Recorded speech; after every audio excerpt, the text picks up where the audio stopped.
अंतिम मुगल बादशाह, रंगून में अंग्रेजों की जेल में नजरबंद। दो पंक्तियां किसी शायर से लिखवा करके बहादुर शाह जफर के नाम अंग्रेजों ने भेजी कि दम दमे में दम नहीं है, खैर मांगो जान की।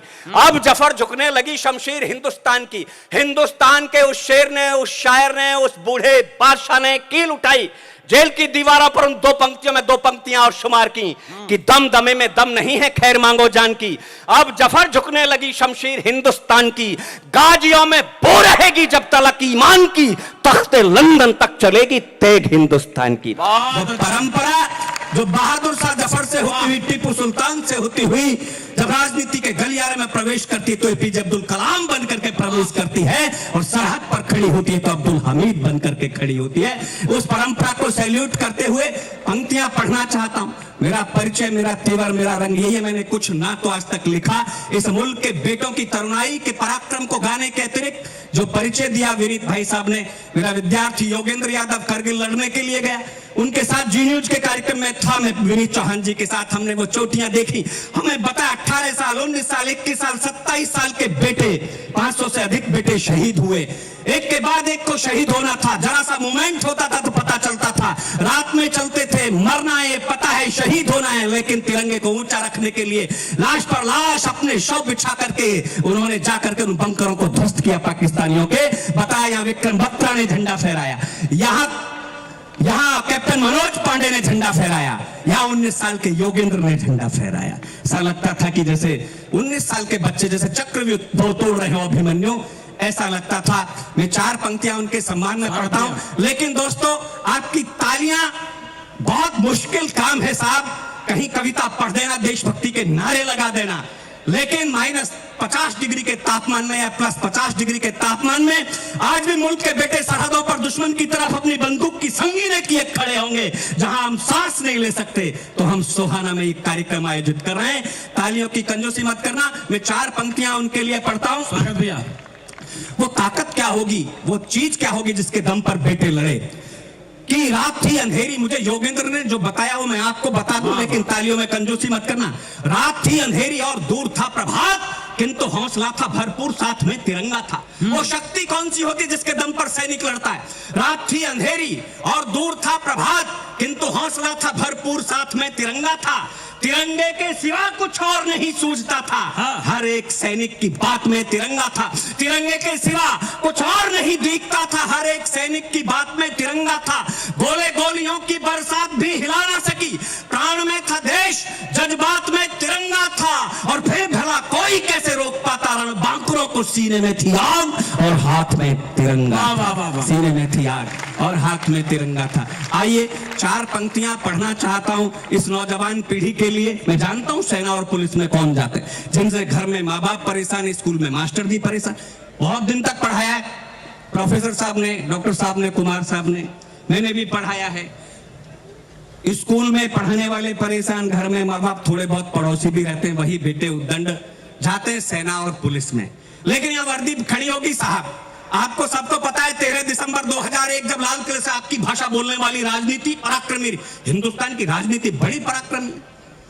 जब हिंदुस्तान की राजनीति मेजों के नीचे छुपने की जगह खोज रही थी 13 दिसंबर 2001 को आतंकवादी हमले में, तो यही खाकी वर्दी, इसी वर्दी और इसी पीढ़ी के नौजवान लोग अपनी शहादत देकर के विश्व के सबसे बड़े लोकतंत्र के मंदिर को गिरने से बचा रहे थे। तब उठाना तालियां कि इनसे भले ही व्यवहार में हो भूल चूक, फिर भी ये मस्त जिंदगानी काम आएगी। खामोशी तोड़ देना, मुझे आपकी खामोशी खल जाएगी।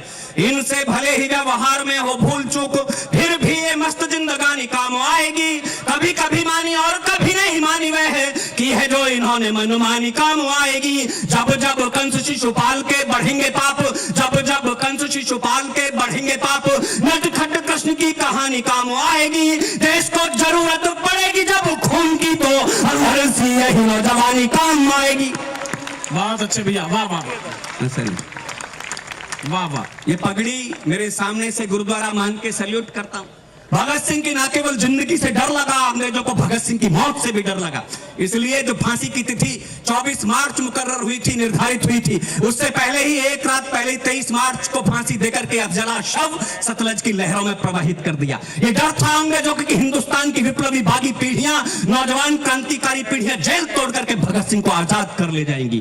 तब उस मां को सैल्यूट करता हूं, प्रणाम करता हूं, विद्यावती मां को, उसकी कोख को जिसने भगत सिंह को जन्म दिया। शौर्य सिंधु का विराट, 4 पंक्तियां पढ़ता हूं, भगत सिंह क्या थे सूचित हो जाए। और साहब आपका यदि कोई भी आपके हृदय में कोई सम्मान, कहीं भगत सिंह के प्रति श्रद्धा हो, तो आकाश भर तालियां बजा करके उन तक अपना प्रणाम निवेदित कर देना कि शौर्य सिंधु का विराट ज्वार थे भगत सिंह, जिसमें फिरंगियों की नाव डूब जानी थी। शौर्य सिंधु का विराट ज्वार थे भगत सिंह, जिसमें फिरंगियों की नाव डूब जानी थी। जिस पे स्वतंत्रता का पावन प्रसून खिला, पंचनद की वो वंश बेल बलिदानी थी। देशभक्ति का जुनून मिला जिस लोरियों में, देशभक्ति का जुनून मिला जिस लोरियों में, सिंघनी का दूध पिए शेर की रवानी थी। रंग दे बसंती चोला गा के फंदा चूम लिया, फांसी वाला जिसने वो धन्य नौजवानी थी। वाह वाह वाह वाह वाह। आपने एक दृश्य देखा होगा, एक हाथ में माउजर, यहां जनेऊ, नीचे धोती तहमत बंधा हुआ, मूंछ पर ताप देते हुए, 12 साल की छोटी सी उम्र में पहली बार गांधी जी के सिद्धांतों पर चलते हुए अंग्रेजों की अदालत में गिरफ्तारी दी, 15 कोड़ों की 15 बेतों की सजा मिली। बदन के कपड़े फट गए तो बदन पर कपड़े नहीं पहने। इस मुल्क की मिट्टी को मुट्ठी में लिया, एक शपथ लिए, घोषणा की कि ब्रिटानिया सरकार के कारखाने में कोई बुलेट ऐसी नहीं ढली जो आजाद के सीने में उतर सके। ब्रिटानिया सरकार के कारखाने में कोई कंक्रीट ऐसा नहीं बना जिससे बनी जेल में आजाद को कैद रखा जा सके।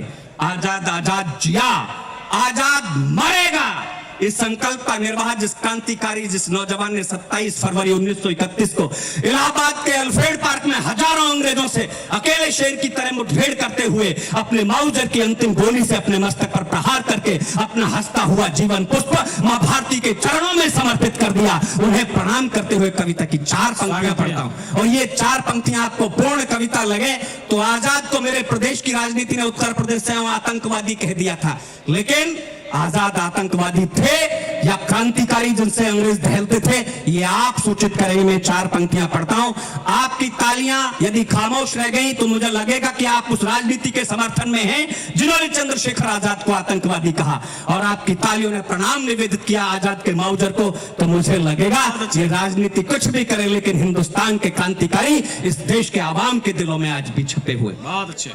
हाँ भैया। कि छोटी सी उम्र में ही कर गई बड़े काम, ध्रुव नचिकेता पहला जैसी जिंदगी। छोटी सी उम्र में ही कर गई बड़े काम, ध्रुव नचिकेता पहला जैसी जिंदगी। जन्म से नगण्य किंतु कर्म से प्रणम्य बनी, शबरी जटायु वे निषाद जैसी जिंदगी। जन्म से नगण्य किंतु कर्म से प्रणम्य बनी, शबरी जटायु वे निषाद जैसी जिंदगी। डायर के सीने में उतार गोली यूधम से, डायर के सीने में उतार गोली यूधम से। सीना तान के जियो फौलाद जैसी जिंदगी। जीते जी फिरंगी सरकार जिसे छू न सकी, धन्य चंद्रशेखर आजाद जैसी जिंदगी। बहुत अच्छे अर्जुन।